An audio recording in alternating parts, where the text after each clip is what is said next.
Thank you, Bruce. Yeah, so real warm welcome to everybody. It's great to be here. Thank you for battling weather, traffic, school drop-offs, all the other chores and things that we have to deal with. But I'll say this every time, because we've had now, this is the third great event we've had in this location, and we've had several others in other parts of Hampshire. And it's always great to see people in person rather than try and do these things on screen. There's a place for on screen, but actually doing them in person, actually seeing people face to face. Particularly warm welcome to those funders who are going to give us some time this morning to talk about the funding. And believe you me, the funders want to give you money.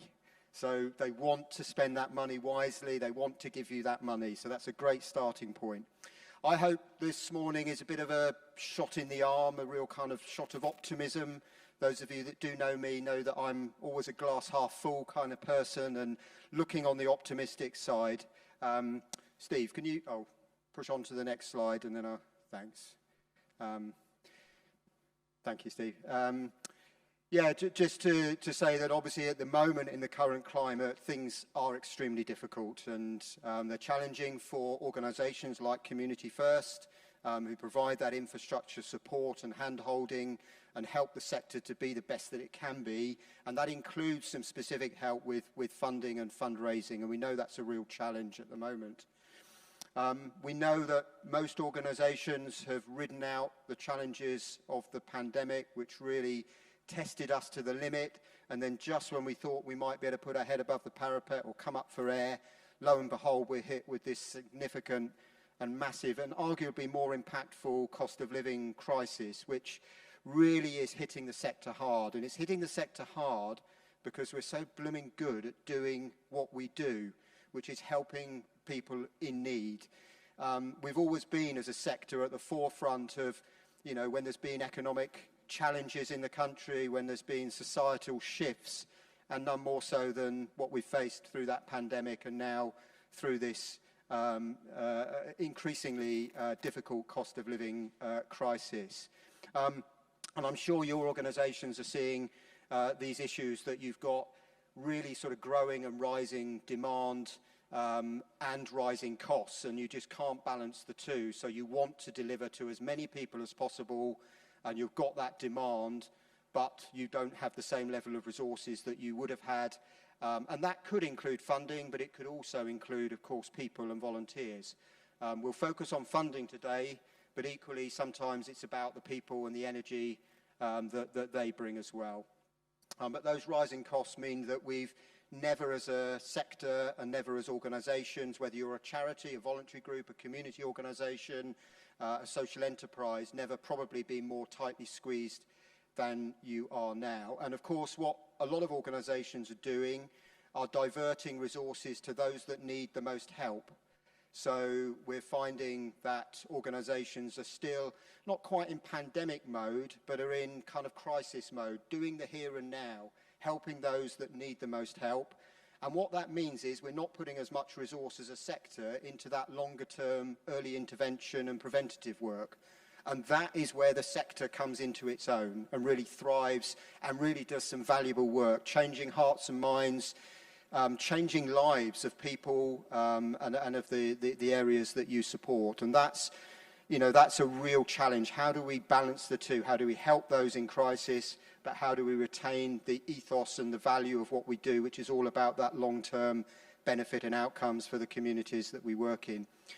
We know that, and research from CAF and others have shown that there's still a significant amount of funding for the sector comes from donations, comes from people giving generously. Now, sometimes that filters through grant funding, and can be distributed by bodies and agencies. So when it comes to you, it's grant money, but effectively it's come from donations. And we've seen the number of people giving has fallen significantly both during the pandemic, and I don't think it's really recovered. So nationally, some nearly 5 million people stopped giving in a 2-year period between 2019 and 2021, or significantly reduced their giving. So that has a massive impact on the amount of money in the system that charities, and coupled with the fact that many organisations are now looking at and delivering work under contracts, or other grant funding, that all filters through and has that real impact on our sector. It means that many organisations, and many of you in this room may be in this position, where you're drawing on your hard-earned reserves. And there's still work to do as a sector, and we still bang the drum for it in education to funders, to local authorities, to commissioning partners, about the need for reserves, to have robust organisations that can plan for the long term and ride out some of those peaks and troughs when times are hard, and none more so than we are today. So eating into reserves, there may be good investment of reserves, but actually once they're spent, they're spent.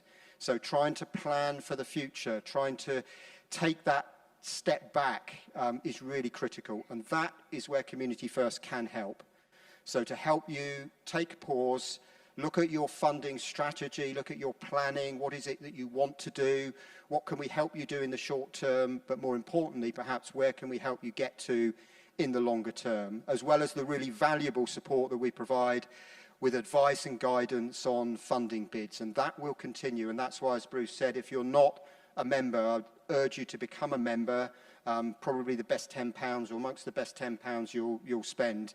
So really do take advantage of that, and we are here to help. I think, you know, it's important that in the difficult times that we face, that actually funding is available. As I say, this morning you're going to hear from funders who want to give you money. There is more money available now. There are new funds being announced. Recently, I don't want to steal anybody else's thunder, and one or two of our presenters may refer to it, but there's been quite significant announcements around things like the Dormant Assets Fund, which could unlock some real potential for organisations, and particularly those who are social businesses that are selling services and delivering services in our communities. That could include people delivering services through community buildings and elsewhere. So there are always, barely a week goes by when there isn't some new information on some new funding sources. Funding is out there. I know that actually getting the insight and the intelligence on the funding that's available is critical. Again, that's where we and other organisations, and delighted that we've got Hampshire and Isle of Wight Community Foundation and others with us today who can share that information, get that information out to where it's needed and to you, so that you can decide on what's right to bid for. I do know that many of you face challenges, and one of the often said things to us is, "It's great, Tim, you're sending us all this information. We just don't have the capacity, or sometimes the capability within our organisation to bid for everything." Again, please talk to me and my colleagues about that. What can we do to help? One of the things that I know organisations, and one of the reasons why we try and bring people together in face-to-face, is talk to each other. See what you can do together. See what collaborations you can find to unlock new funding. See where you can share resources, whether that be expertise, personnel. Come to us so that we can review what it is that we can help you most with to unlock some of the potential that you may have. We will, from the beginning of April, Community First will have a fundraiser position within our organisation. That is not just to come and write off and do lots of bids for other people, but it's to boost that capacity that we have within our membership in Hampshire to raise more money for the county. And one of my personal ambitions is to do some bigger, more strategic bids for the county under some real sort of key themes, whether that's around young people, whether it's advocacy for people in need through the health system and service, and some other ideas that we're working on. And again, if you've got ideas for collaborative groups or want to find partners to work with your idea, please do talk to us, and we'll be delighted to help and steer you in the right direction. That's enough for me, I think, because I want to hand over to the real experts and allow our speakers to talk about the funding that they're going to be able to share with you this morning. Do enjoy, do ask lots of questions. This is your opportunity. You're in front of people who want to give you money. Engage and enjoy, and look forward to seeing all those successful funding bids, or hearing about those successful funding bids in the months to come. Thank you.